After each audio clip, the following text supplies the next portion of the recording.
We talk about the possibility that the Lions will draft a kicker, but I mean, we could talk about the possibility of who they take in the first round here. FanDuel came out with this What a NFL mock transition. draft, and look at that. Okay, we'll go through it. So they had the full first round. Who cares? Like, who cares? We're going to the Lions pick. We'll read this, and I'll go through it. So at 22, they have the Eagles taking Kamari Lassiter. At 23, the Texans take Chop Robinson, the edge out of Penn State. Dallas Cowboys take Amarius Mims, offensive tackle out of Georgia. 25, the Packers take Cooper DeJean, corner/safety out of Iowa. 26, the Bucs take Jackson Powers Johnson, which I think is a really good pick for them, actually, on their offensive line. I think he'll be gone before that. I think we all agree there. The Cardinals take Nate Wiggins, corner out of Clemson. 28, Brian Thomas Jr., wide receiver, which, me and Lucas kind of broke down today on that. We did a full first-round mock draft. You can go check that out. It's on our YouTube channel. Shout out. We talked a lot about Brian Thomas Jr. He's a dog. And then, of course, at 29, the Lions take cornerback Kool-Aid McKinstry out of Alabama. I can't imagine Detroit when that pick's announced. And then at 30, Byron Murphy, the second. Drinking some Kool-Aid.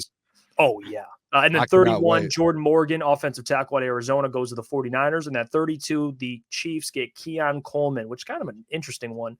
You can't really see it. Let me put that for you. There you go. Chiefs take Keon Coleman, wide receiver out of Florida State. But, guys, when you see this mock, anything that's – before we get to the Kool-Aid McKinstry, anything that surprises you or anything that intrigues you by any of these picks? One thing for me real quick is Byron Murphy at 30. And I know we're going to get to Kool-Aid in a second, but just seeing like the Lions had the option between Kool-Aid and Byron Murphy, and then they had them going corner instead of Byron Murphy. And I've seen drafts too, and I know, Jeff, the one you did, people should go watch that because I went and looked at that full first round. I think you had Byron Murphy going at like top 15 or something. So like him at 30 is like – it's that's interesting. Another one is Chop Robinson at 23. I mean, we've kind of been high on him, but the people that we've talked to and, mock drafts around that we've seen have had him dropping way lower than 23. So, and obviously they drafted Will Anderson, premier edge rusher, straight dog. So I don't know if Texans would even go that at 23. And it looks like no, never mind. Look who's going to Green Bay, boys. Yeah, that'd be a good fit. They'd have to move. Well, they could even keep him at corner because Jair looks like he's heading out of town. They traded Rasul Douglas, and they're still even weak in the safety room. That'd be a good fit.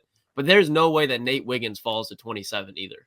Crazy. If Nate Wiggins falls past 20, I would – and same thing you were saying, Booner. If Byron Murphy falls past 15, get on the phone. And same with Jackson Powers Johnson. There's 3 guys on this list that, in my opinion, Cooper DeJean you could say, but I don't think he's a fit for the Lions.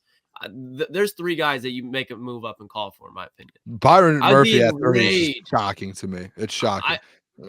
I would be, and I know it's always trust Brad, but my honest reaction right outside, like as far as what I would think during the draft, I would be enraged if they took a corner at 29 and Byron Murphy was there. Again, it's trust Brad till the end, but I'm just being honest. I don't see how that value-wise makes sense whatsoever. That's why I wrote that in my notes there. I just said Lions pass on Byron Murphy and they have Kool-Aid. And to be honest, Lucas, I'm not going to lie. If I'm being honest with this, I don't think Byron's going to be there, but if they end up getting Kool-Aid at 29 and then in the second round, go get I keep saying the name of Devondre Sweat.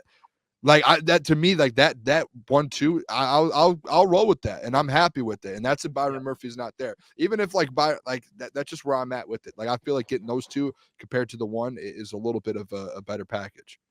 Well, who's that pick 32? Keon Coleman.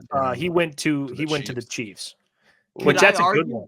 Could I argue that there's a good chance that Devondre Sweat might not be there in the second round? And honestly, if we're talking about needs again, you take Devondre Sweat there instead of Kool-Aid. I'm sorry. It's not that I hate Kool-Aid McKinstry. I hate taking a cornerback at 29. There's a reason they're 29 and not top 15. There's going to be some developmental thing. Trent McDuffie, he was drafted 22, and that's one of the last corners that I can remember that was like, wow, he really panned out. Even some people thought the fact he was coming out of Washington in the Pac-12, there could be some development. Year 1, he did kind of struggle a little bit. He wasn't terrible, but he needed to develop. And obviously being around Steve Spagnuolo, that's going to happen. But I just do not see what makes sense about taking quarterback at 29 when there's defensive line help that's there. Yeah, when you look at like positional value, you are correct. Like typically, and that's not. I know people hear that and they're like, "Oh, positional value." Like there is truth to that too. Like late corners, it's kind of a fact. Yeah, late corners in unless the first it's a slot round guy, but the they Lions hit don't need late. that. Yeah, well, the hit rate on corners in the late first isn't the best. I mean, you gotta really love the guy. Like you really gotta love the guy. But I mean, Kool-Aid McKinstry, that's a guy that I've watched a lot of tape on. I think it's an interesting one. I'm not sure if he'll be there at 29. If he is, I'm curious if Brad even would take a corner at 29 rather than like a Byron Murphy or a defensive lineman. Maybe that would be more intriguing because we know Brad, right, built from the trenches. But I think Kool-Aid, I know people are quick to be like, man, Kool-Aid, what? No. I like the fit with a guy like Kool-Aid, but to your point, Lucas, it's not like I must have, a must-have guy to me would be like a Nate, like you said, Nate Wiggins, the guys that fell, a Jackson Powers Johnson, like someone that I think if the Lions are in this situation, I think Brad would trade up to get one of those guys. Like if you can get a Jackson Powers Johnson in the late 20s, like sign me up. He's traded up the last 2 seasons. Like I wouldn't be I wouldn't be shocked if he sees his guy dropping and he's like, okay, I need to go get him now, and he does it. I would not be shocked. That draft screams trade up opportunity for Brad Holmes if it falls this way. Like trade up, get a dude. Boys, I kind of just had a thought. Call me crazy. Even Eric, Joey Porter went 32 last year. He's a stud. See, it's not. I'm not saying it. We're not saying it doesn't happen, but it's not as common as you think. What if? Because remember last year, Brad cleaned out Jamal Williams, DeAndre Swift, and he brought in a rookie, and he's banking on the rookie and Jahmyr Gibbs replacing I know DeAndre Swift. Now I just hit. What if they? And I'm just. This is a thought exercise because they just let go of Tracy. They're possibly moving off of CJ Gardner-Johnson as well. And I just said that Cooper DeJean, I don't see the fit. When we talk about depth, and you have Brian Branch there, who's a versatile piece. Do you set if Cooper DeJean somehow falls, and I don't think he will, and maybe they even trade up, especially being an Iowa guy. I mean, Jack Campbell, Sam Laporta. Do you think that Cooper DeJean could possibly be majorly on the Lions' radar if they're doing this with the safety room? Potentially. I mean, he's an Iowa guy, and they love their Iowa guys. So like, it really depends. I think they probably done their homework. Yeah, I guess it. I mean, I see this too. Someone brought this up. Wheezy D, that's my guy. He says Eric Stokes was a late round pick. The development is worth the risk. I want my 6'1" lanky cornerback that's going to lock up Jettas. Well, hey, I think it's a tough task. But even like a guy like Cooper DeJean, he's intriguing. I think we can all agree he's definitely a safety in the NFL. And here's the thing with Brad too, like screw everything we're talking about. He doesn't even go by what typically the NFL does. Like we just brought up positional value in late corners. I could also see him taking a corner and being like, hey, I'm gonna do what I want. I like this player. I'm taking him. Absolutely. He took a running back at 12 and and a running back that was projected to go late first round. Exactly. And it worked. And it was a home run. And to like Lucas, to kind of what you've been saying the last few weeks too, kind of just popped in my head here, and to that comment there, even if he does go a corner and he kind of does what like you don't think he's going to do and takes Kool-Aid McKinstry, what was the one thing you wanted them to do anyways in free agency? Was go out and get like a Stephon Gilmore or something. So if you bring him in and then you have a Kool-Aid McKinstry, like I know it sucks going cool with it. Yeah, and I know it's tough, like seeing like, oh, you're gonna go spend money for agency and you use your first round draft pick at the same position.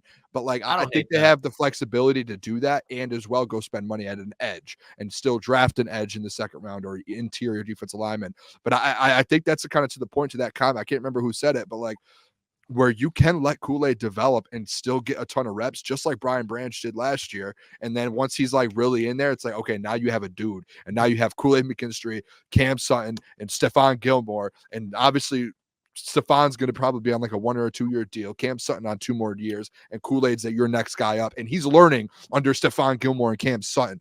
Like, I don't like that's like a Brad type move because he's been in there developing guys, bringing guys in to learn under vets and like develop. That's a development move right there if he does do that. Or the guy that you like from Georgia, Jeff, like Lassiter. Like there's different guys that can come in and it's like, hey, they might not play right away. Like Jahmyr Gibbs didn't come in and start right away. It took him 6 weeks because he was behind David Montgomery. Like, and he was our 12th overall pick. Yeah, because you're not going to find corner one in the draft. I don't think could, but it's going to take time. Like he's not going to be corner one right away, like year one. That's what I do. You have Stephon Gilmore or Cam Sutton, or you have someone else to kind of fill in and say, hey, learn under this guy. You're a corner one next year. Be ready. Or by the end of the year when the playoffs come around, we need a dude. Yeah, I am with Easy in a way. Like even though I'm the positional value guy, like I wouldn't be mad with a DB at 29. I mean, I kind of like the it idea. I just depends floated who's out there. there. Like My to brain Lucas's just clicked. point though, like it depends who's also hate it. there. But if like there's no one really enticing and you have DBs, like I'm cool. I don't mind taking a DB. Like that no, as long as you I kind of address the just fell in love defensive with line. that pick. especially real quick, especially you get the 5th-year option on DBs. And I think DBs, their price range is going up because look at the wide receivers they have to guard. Like these guys, there's more talent at wide receiver in today's NFL than there's ever been.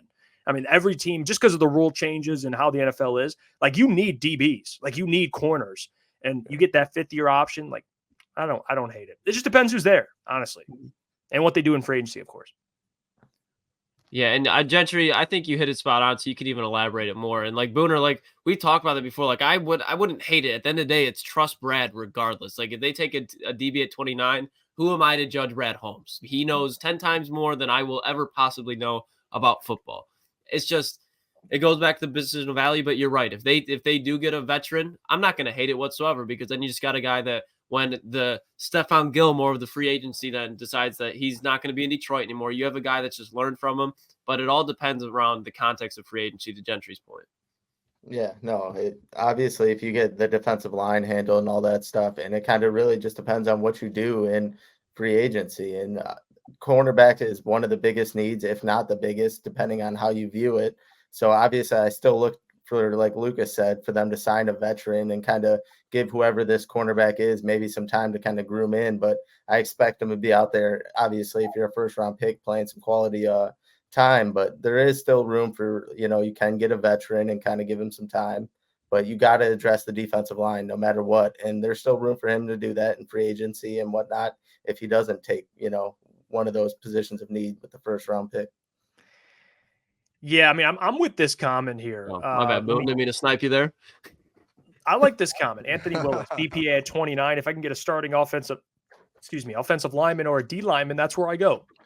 Again, fellas, too, it's like we want to address that edge position, but like it's not a deep edge draft, and then we've heard multiple people say it. So like that's where I think a lot of us in deep us corner draft too. It's a deep corner draft where I think that's why you start seeing us talking about a lot of corners, or as well as like if a Byron Murphy drops, like an interior or like a second round, a Devondre Smith, like or Sweat. Like there's guys I think out there that were like there's the value, and you could still get the value, but I kind of just fell in love with the situation that I laid out to where if you go get a Stephon Gilmore that Lukas has been talking about, and then you can get a Kool-Aid McKinstry to have that third guy and let him develop. Good, like Brad, that's what Brad's been all about, dude. It's bringing guys in and develop. And like some of these guys you bring in and you think you're going to develop, they end up playing right away. Like Jack Campbell developed all year.